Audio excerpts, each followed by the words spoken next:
प्रयत्न मात्र भएको तर पनि सिजनमा अलिकति कमी भएको।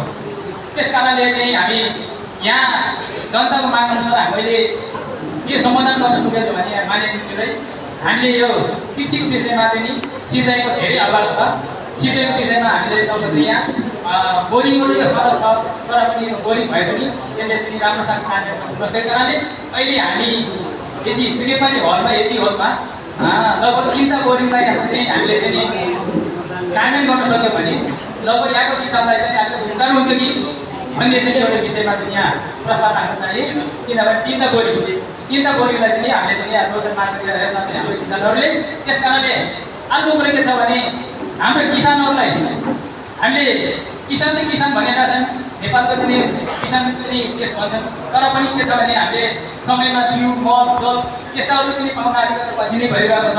त्यस कारणले त्यसमा पनि प्रेरणा गरेर मात्र चाहिँ हाम्रो सभासदले आग्रह गरिदिनु भन्ने एउटा घोषणा राखेँ।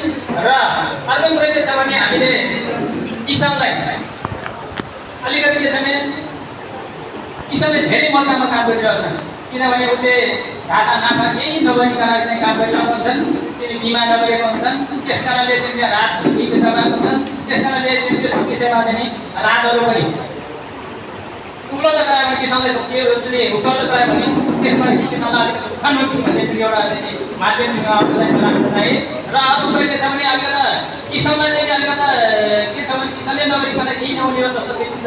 किनभने अब एउटा पशु स्वास्थ्यमा के चाहिँ नेपाल सरकारले के गरिरहेको छ भने प्रति लिटर दरमा चाहिँ 20 रुपियाँ छुट्याइरहेको छ। प्रति लिटर दरमा 20 रुपियाँ छुट्याइरहेको छन्। त्यस कारणले उहाँहरूलाई चाहिँ पशु स्वास्थ्यमा चाहिँ गर्ने किसानहरूलाई चाहिँ अलिकति राहत भएको छ। किनभने हामीले बजारी खेती गर्ने किसानहरूलाई चाहिँ त्यस्तो राहत भएको छैन। किनभने त्यो राहतहरू पनि आफ्नो व्यवस्था मिलाउन सक्यो भने किसानलाई अलिकति त्यसले के भन्छ नि अलिकति समयमा चाहिँ घाटा भएको बेलामा चाहिँ अलिकति उत्थान हुन सकिन्छ भन्ने एउटा चाहिँ प्रस्ताव राखेँ। र त्यस कारण किनभने हामी किसानहरूको चाहिँ काम त गरिरहेको छन्, त्यसरी काम गरिरहेको छन्। किनभने समयमा चाहिँ अहिले सिँचाइ गर्न पाएको छैन, अलिक भगत सिँचाइ पनि अब भइरहेको छन्। त्यस कारणले चाहिँ हामीले त्यो सिँचाइको विषयमा पनि हामीले उहाँहरूसँग भगत सिँचाइहरूले पनि त्यसलाई चाहिँ व्यवस्थित गराएर चाहिँ कसरी हुन्छ भगत सिँचाइ पनि व्यवस्थित गर्ने अनि नयाँ सिँचाइ पनि 3टा बोरिङ चाहिँ हामीले माग गर्छौँ।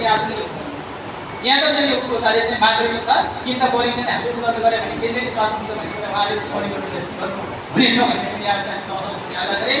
र त्यसै कारणले चाहिँ अब हामी अर्को कुरो के छ भने हामी एउटा स्थानीय सरकारबाट चाहिँ हामीले धेरै माग गरेका भने किनभने हामीले धर्मकर्म यो त धार्मिक विषयमा उहाँले एउटा प्रस्ताव राख्न चाहेको पनि एउटा धार्मिक विषयमा एउटा प्रस्ताव राख्न चाहियो भन्दाखेरि अब धर्मकर्म त मान्यता